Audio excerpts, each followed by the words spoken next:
35 वर्ष राहतो, 34-35 वर्षापासून पेपर चालून राहिलो. मी ना मतदारांची मुलाखत विकास के नाम पर कुटे साहेब चुन के आएंगे. कुठे साहेब मतदारसंघासाठी नेमकं काय केलं? विकासाचे काम इतके केले की आजपर्यंत एकही आमदारने इतके काम केले नाही. सर्व समाजाला घेऊन चालतात. भाजप का नारा है सबका साथ सबका ही विकास. तो सबके समस्या हल करते, गोरगरीब जनता की पास से भागदौड़ करते, दवाखाने के काम करते और बहुत से काम ऐसे जो लोग जाते उनके यहाँ रोते हुए जाते, हंसते हुए आते. किसी के पास में पक्षपात जातिवाद करते नहीं. सब महापुरुषों को विचार सामने रख के काम करते. ऊपर प्रताप राव यादव को चुन के लाने के उन्होंने बहुत मेहनत करते. प्रताप राव यादव भी उनके लिए मेहनत कर रहे. प्रताप राव यादव की टीम कर रही. रंगराव बापू सुद्धा भागदौड़ कर रहे. ऊपर जो देवेंद्र फडणवीस, शिंदे साहब और अजीत दादा ये मेहनत कर रहे. तो ये मतदार संघ के लिए, जलगांव जामोद मतदार संघ के लिए आमदार को चुन के लाने के लिए प्रताप राव की मेहनत है, प्रताप राव के कार्यकर्ताओं की मेहनत है, उसके शिंदे साहब मुख्यमंत्री के कार्यकर्ताओं की मेहनत है. उस पर संजू भुजबल बहुत ज़्यादा मेहनत कर रहा, ज़्यादा से ज़्यादा उसकी टीम लेके घूम रहा आमदार कैसे चुन के आएंगे. तो ये संजू भुजबल दिन रात मेहनत करके आमदार कैसे चुन के आएंगे. प्रताप राव को चुन के लाए थे आमदार ने करके. उसकी टीम जो है शिवसेना की प्रताप राव की, वो ज़्यादा से ज़्यादा मेहनत करके कुटे को लाने के लिए प्रयत्न करे. तसेच रंगराव बापू सुद्धा जास्तीत जास्त मेहनत करून कसे येतील भागदौड़ करून रंगराव बापू का उनके समाज में बहुत बड़ा वर्चस्व है. इस वजह से रंगराव बापू ज़्यादा से ज़्यादा मेहनत करके आमदार के साठी रात दिवस मेहनत करून आमदार निवडून साठी जीवाचा रान करून राहिले. रात दिन पळून राहिले, गाड्यात जाऊन राहिले, मोटरसाइकिल घेऊन राहिले. पूरा और कैसे कुटे साहब आएंगे और कुटे साहब को विकास के नाम पर लोग चुन के लाए बगैर रहने की नहीं. ऐसा मतदारों से मुलाकात मैंने लिया पत्रकार के नाते से. मेरे को भी 35 साल पत्रकारी को सब समाज के लोगों से मैंने इंटरव्यू लिया. पूरे मतदार संघ में घूमा मैं, सेगांव, जलगांव, संग्रामपुर लोगों को मुलाकात लिया. प्रत्येक समाज की, प्रत्येक समाज का झुकाव कुटे साहब की तरफ विकास के नाम पर उनको लोग वोट देने वाले हैं. और उन्होंने आज तक को बोल गरीब बेवा है, विधवा है, यतीम है, बेसहारा है, रोते हुए जाते, हंसते हुए जाते, हंसते हुए रोते हुए जाते, वहाँ हंसते हुए निकलते. ऐसा उनका काम का सपाट है. स्वतंत्र पद से अभी तक भी एक भी इतना आमदार की नहीं काम नहीं करा. और वो गरीबों के लिए झटते दवाखाने का काम करते. एक बड़ा दवाखाना मंजूर करके लाए. उन्होंने जी गाँव का प्रकरण बुलाए. जगह जगह में गाँव के बाहर निकलने के बाद गेट बांधे. उसके बाद में पूरे विकास के करोड़ों रुपए का काम उन्होंने आचार संहिता के पहले करोड़ों रुपए की निधि लाए. 20 साल में इतना विकास करे कि उन्होंने 50 साल का 60 साल का रिकॉर्ड ब्रेक कर दिए. कौन से तरह का आमदार साहब भेदभाव करते नहीं. जो भाजपा का नारा है सबका सबका विकास, उसकी अमलबजावनी करते.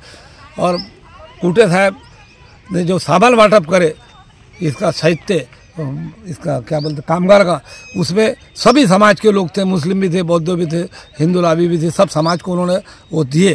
दवाखाने के वास्ते भी उन्होंने मंजूर करे. उसके बाद वो क्या बोलते किटना का वो चेक करते सरकारी दवाखाने में, तो वो भी उन्हें लाए. ज़्यादा से ज़्यादा उन्होंने काम करे. हर जगह उनके बांधकाम शुरू है. बिल्डिंग के रोड के गली गली में उन्होंने सेगांव में प्रत्येक समाज के एरिया में महलों में उन्होंने रोड बनाए. और सब रोड बनाए, मकान बनाए, शादी खाने दिए, मंगल कार्यालय दिए. कोई ऐसा तरह का किसी को नाराज़ नहीं करे. उन्होंने सब समाज को लेके चले. सबका साथ सबका विकास भाजपा का जो नारा है उसकी 100% अमलबजावनी कर रहे हो.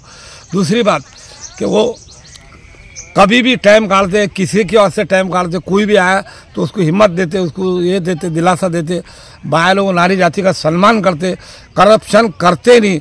कुछ लोग उनको बोलते करप्शन से बहुत दूर है. उनको मानदान इतना है और काम इतना करते कि उनको अल्लाह की और ईश्वर की देन है.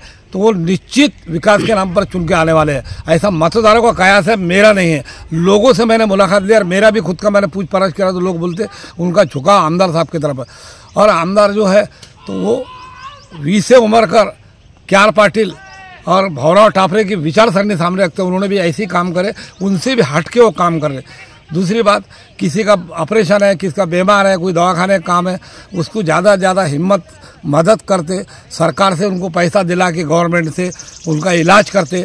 और ऐसा ज़्यादा से ज़्यादा काम करने के लिए भागदौड़ करते. और उनके पास में ये नहीं है कि भाई ये मेरे को टाइम नहीं है. वो खाना भी नहीं खाते, खाना खाने को भी टाइम नहीं मिलता. तो दिन भर वो लोगों कामों में मसरूफ रहते. विकास कामावर टीका करते नेमकं काय? हाँ, महाविकास आघाड़ी उनके काम पे टीका करती और उनके नाम की माला जपती. मगर उन्होंने ऐसा कुछ भी नहीं करे. उन्होंने जो आश्वासन दिए पूरे करे. और ये जो बोलते कि भाई उन्होंने आश्वासन पूरे नहीं करे, ये बात गलत है.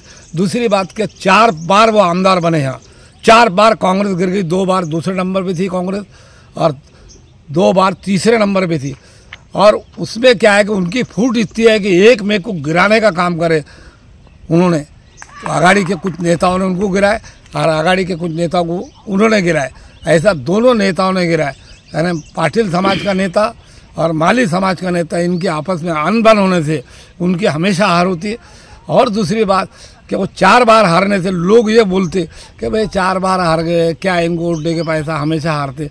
तो लोगों ने मन बनाया कि जो विकास करता, विकास पुरुष है और विदर्भ में पहला नंबर है आमदार का काम करने वाला। विदर्भ में ऐसा आमदार हो नहीं सकता जो सब समाज को लेकर चलता और विकास काम करता। तो ऐसे आमदार की हर जगह गली गली में चर्चा होती, जिधर भी जाता तो 1500 लोग जमा हो जाते और उनके निवास पे हर दम 500, 700, 300 ऐसे लोग हमेशा रहते। मुस्लिम समुदाय त्यांना मतदान करेल का? मुस्लिम समाज त्यांना मतदान करेल? समाज 20% करेगा। उसके बाद में कुछ समाज ऐसे है छोटे छोटे, सब उनके साथ है। मुस्लिम समाज भी करेगा, पटेल के भी उनको 20-25% मत मिलेंगे, उनको माली के भी 10-15-20%, 20% मत मिलेंगे, मुसलमानों के मिलेंगे, बौद्धों को भी मिलेंगे, उनको सभी समाज के, बाबा साहब के लेखकों को भी मत मिलेंगे, उनको सभी समाज के। और वो बाबा साहब के विचारों को लेके चलते, और महात्मा गांधी, महात्मा ज्योतिबा के विचारों को लेके चलते हैं, ज्योतिबा फुले के। उसके बाद में मौलाना आज़ाद के विचार लेके चलते, सुभाष चंद्र बोस, भगत सिंह, चंद्रशेखर आज़ाद, सभी महापुरुषों के विचार सामने रखते हुए, महात्मा गांधी के विचारों को सामने रखते हुए सबके काम करते रहते। वो जातीवाद, पक्षपात करत नाही, सर्वेला घेऊन चालतात। म्हणून त्यांचा मतदारामध्ये आदर्श निर्माण झालेला और विकास के नाम पर निश्चित लोग उनको वोट देने वाले हैं। और कुटे साहब का जय जयकार होने वाला है। वो कहते हैं ईश्वर अल्लाह तेरे साथ, तो तेरा कौन क्या करेगा। तो उसके साथ ईश्वर भी है, अल्लाह भी है। क्योंकि जो भी आदमी गोर गरीब जनता की सेवा करता, गोर गरीब जनता को मदद करता, सब समाज को लेके चलता, बुरे वक्त में विधवा को, यतीमों को सहारा देता, तो भगवान उसको यश प्राप्त देता, अल्लाह उसका अच्छा करता। वो हिसाब से कूटे की जीत निश्चित है। और कम से कम मैं बोलता कूटे साहब 10,000 के ऊपर ही चुन के आएंगे, 10 से कम आएंगे नहीं। सब समाज ने उनके साथ में दिल लगा लिया है। और ऐसा धर्मात्मा और ऐसा आदर्श आमदार हो नहीं सकता। एक बहुत बड़ा दिल में लोगों के एक आपुलकी निर्माण हो गई।